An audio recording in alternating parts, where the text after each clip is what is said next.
Hi guys, welcome back to my channel. I am here with another video. In this video, I'm gonna tell you what you all need to know before entering to this college.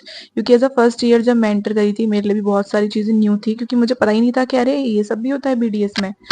तो आप सबको वो चीज़ अब मैं बताने वाली हूँ। तो पहली बात तो ये कि मैं आपको बता दूँ व्हाट आर द सब्जेक्ट्स। तो सब्जेक्ट्स होते हैं आपके 3 सब्जेक्ट्स होते हैं। पहला होता है आपका जनरल एनाटॉमी, दूसरा होता है आपका डेंटल एनाटॉमी और आपका तीसरा सब्जेक्ट होता है बायोकेमिस्ट्री एंड फिजियोलॉजी। अब लोग समझेंगे बायोकेमिस्ट्री और फिजियोलॉजी तो अलग-अलग सब्जेक्ट भी हो सकता था बट नहीं, क्योंकि ये दोनों का पेपर एक साथ होता है, इसलिए हम इन्हें एक सब्जेक्ट काउंट करते हैं।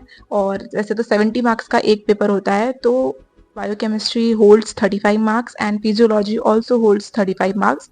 और उसके बाद आपके 2 प्रैक्टिकल सब्जेक्ट्स होते हैं, एक होता है डेंटल मटेरियल। सारे कॉलेज जनरली नहीं रखते हैं डेंटल मटेरियल फर्स्ट ईयर में, बट हमारे कॉलेज में डेंटल मटेरियल फर्स्ट ईयर में है और डेंटल मटेरियल का पेपर नहीं होता है फर्स्ट ईयर में, वो सीधा सेकेंड ईयर में होता है। तब तक आप सिर्फ डेंटल मटेरियल के बारे में थोड़ा बहुत पढ़ते हो और चीज़ें बनाना सीखते हो। और आपका दूसरा होता है टूथ कार्विंग का लैब, जो कि 2 बैचेस में डिवाइड होता है, ए बैच और दूसरा होता है बी बैच। एक्चुअली क्या होता है कि ये 100 की स्ट्रेंथ होती है, तो 50 बच्चे ए बैच में होते हैं और 50 बच्चे बी बैच में होते हैं। तो पहले हफ्ते के 3 दिन होती है ए बैच की लैब, फिर हफ्ते के दूसरे 3 दिन होती है बी बैच की लैब। तो ऐसे लैब डिवाइडेड रहती है टूथ कार्विंग की।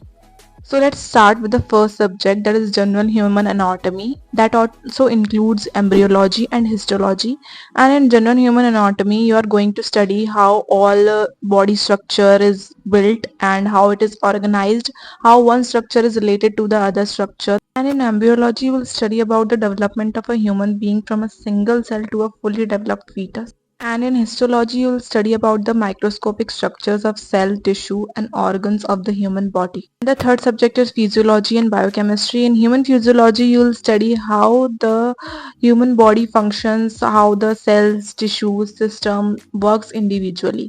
And in biochemistry, you will study the chemical processes and molecules that makes life possible.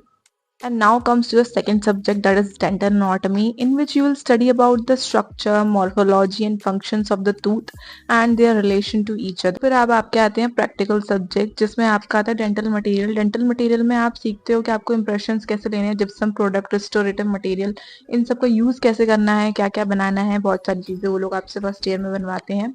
Impression compound से हम लोग इम्प्रेशन लेते हैं। फिर आता है आपका टूथ कार्विंग, जिसमें आपको टूथ की एनाटॉमी और मॉर्फोलॉजी याद करनी होती है और आपको प्रैक्टिकली वो वैक्स ब्लॉक पर कार्व करना होता है पूरा का पूरा टूथ। मतलब जो टूथ की मेजरमेंट है आपको वो ध्यान में रखते हुए वैक्स ब्लॉक पे टूथ बनाना। तो now let's come to ragging. बहुत सारे बच्चों का सवाल होता है कॉलेज में एडमिशन लेने से पहले कि रैगिंग होती है या नहीं होती है। जब मुझे एडमिशन लेना तो मेरा भी सवाल था मेरी फ्रेंड से कि रैगिंग होती है कि नहीं होती। बट ऐसा कुछ सीरियस कुछ नहीं होता। जब आप एडमिशन के बाद जाते हो पहले 1-2 दिन, तब आपके टीचर्स आपका इंट्रो लेते हैं, जो कि नॉर्मल है। आप कॉलेज में भी नए बच्चों की तरह जाओगे तो आपका, स्कूल में भी जाते हो तो आपका इंट्रो होता है, वैसे ही नॉर्मल इंट्रो होता है। बट उनका मेन क्वेश्चन होता है why do you choose BDS. लोग बहुत सारे कुछ लोग तो फनी आंसर भी देते हैं इसके ऊपर। And the other thing you need to know, it's sports event and fest. तो स्पोर्ट्स इवेंट में क्या होता है कि फरवरी के टाइम में, फरवरी के मंथ में अप्रॉक्स स्पर्धा नाम का एक स्पोर्ट्स इवेंट होता है और मैं चाहती हूँ कि मतलब ज़्यादा से ज़्यादा लोग उसमें पार्टिसिपेट करें। क्योंकि जब आप देखते हो ना कि लोगों को मेडल्स मिल रहे हैं, लोग जीत रहे हैं गोल्ड, सिल्वर, और वो जो सारे ईयर्स में कंपटीशन हो रहा है कि कौन सा ईयर ट्रॉफी लिफ्ट करेगा, वो बहुत ज़्यादा एक्साइटिंग होता है। मतलब कम से कम एक स्पोर्ट में तो आपको लेना ही चाहिए क्योंकि बहुत ज़्यादा मज़ा आता है। कुछ लोग होते हैं जो नहीं लेते हैं और जब बैठ के देखते हैं, देखने में भी मज़ा है, बट आपको जब गोल्ड मेडल मिलेगा या आपको कोई प्राइज़ मिल रहा होगा, उस चीज़ की तो खुशी अलग ही होती है। तो मैं सबसे कहूँगी कि जो भी स्पोर्ट्स इवेंट, जो भी फेस्ट हो रहा है, कल्चरल डे हो रहा है, एनुअल डे हो रहा है, सारी एक्टिविटीज़ में पार्टिसिपेट करो। पीछे मत रहो कि अरे यार एक्टिविटीज़। तो बहुत सारी करिकुलर एक्टिविटीज़ भी कॉलेज में होती है। ये नहीं है कि हर टाइम सिर्फ पढ़ाई पढ़ाई पढ़ाई पढ़ाई, ऐसा कुछ नहीं है। पढ़ाई तो हर टाइम करनी ही है आपको, आपने एक प्रोफेशनल कोर्स ज्वाइन किया है तो। बट डिपार्टमेंट हैं बहुत सारे, और जब उन डिपार्टमेंट के डेज आते हैं तो वो सेलिब्रेट किए जाते हैं और हर डिपार्टमेंट के डे पे अलग अलग एक्टिविटी होती है। तो मैं तो सबसे यही कहूँगी कि try to participate in every activity.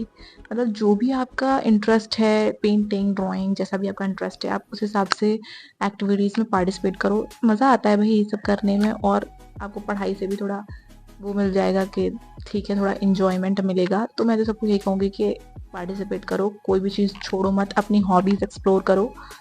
That's all for this video. और भी आपको कोई और वीडियो चाहिए हो तो आप मुझे बता सकते हैं, जैसे कि मैं अपनी पिछली वीडियो में भी बता चुकी हूँ। और don't forget to subscribe to my channel. Thank you, bye bye.